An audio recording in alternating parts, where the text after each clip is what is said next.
Hello everyone, this is Aaron Levi from Gate City Tours in conjunction with the Bremen Museum. We know, like us, that you might be bummed that we had to cancel our tour this Sunday, so if you want to learn a little bit about Fulton Bag and Cotton Mill, stick with us for a series of 30-second videos to learn a little bit more while we're all stuck in our homes.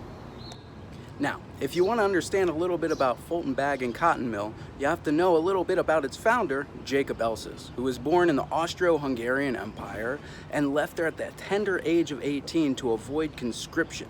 He came here and borrowed $1 to join his friends over in Cincinnati.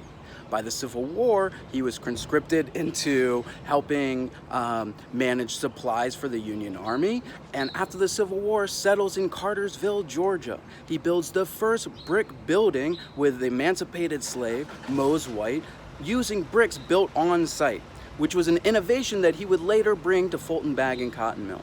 He led a successful business downtown in Atlanta, recognizing the city would grow in importance, and by the early 1880s set his sights on a much larger site to expand his operation, where we're located today, Fulton Bag and Cotton Mill in Cabbagetown.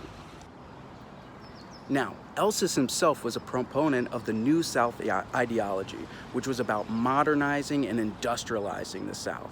So when he brought his operations from downtown Atlanta to the Fulton Bag and Cotton Mill, he dreamed of creating an end-to-end operation of taking raw cotton and then manufacturing finished products that could be sold throughout the United States.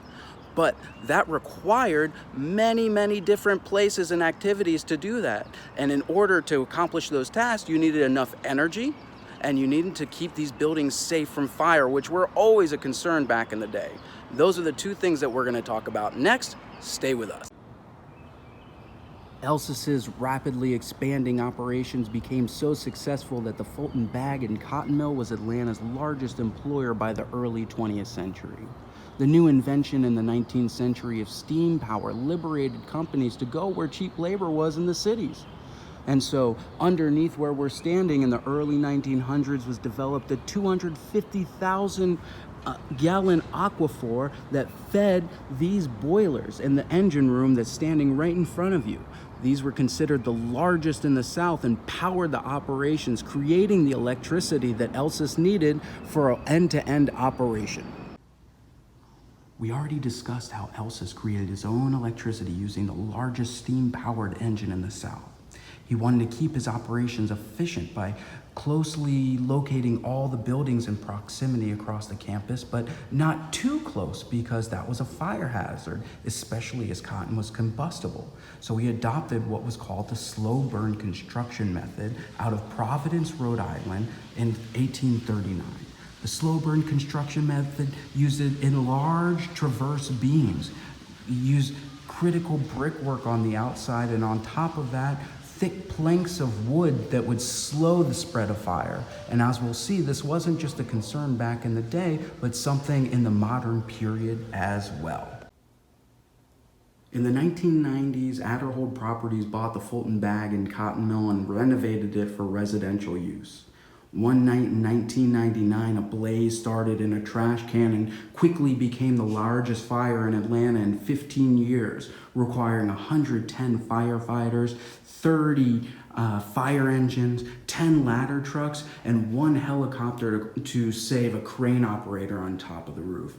The fire also damaged more than 6 houses in Cabbagetown itself and a number of the buildings across the complex. So what you see is on top, these are new beams and planks that were put in after the fire itself. So you can see that fires in post and beam construction were not only dangers when Elses was running the factory, but also in modern times as well.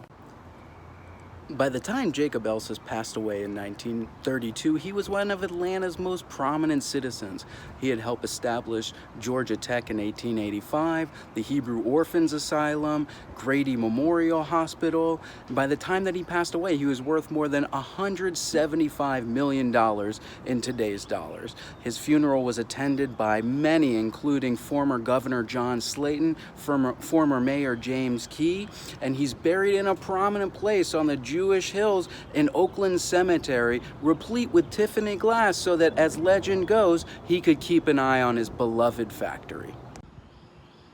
Okay, friends, that concludes our tour today. We hope you enjoyed the first ever virtual tour of Fulton Bag and Cotton Mill. If you like what you saw, let us know. Drop us an email at aaron@gatecitytours.com. We're on Instagram and Facebook, or let the Bremen Museum know which virtual tours you'd like to learn about next.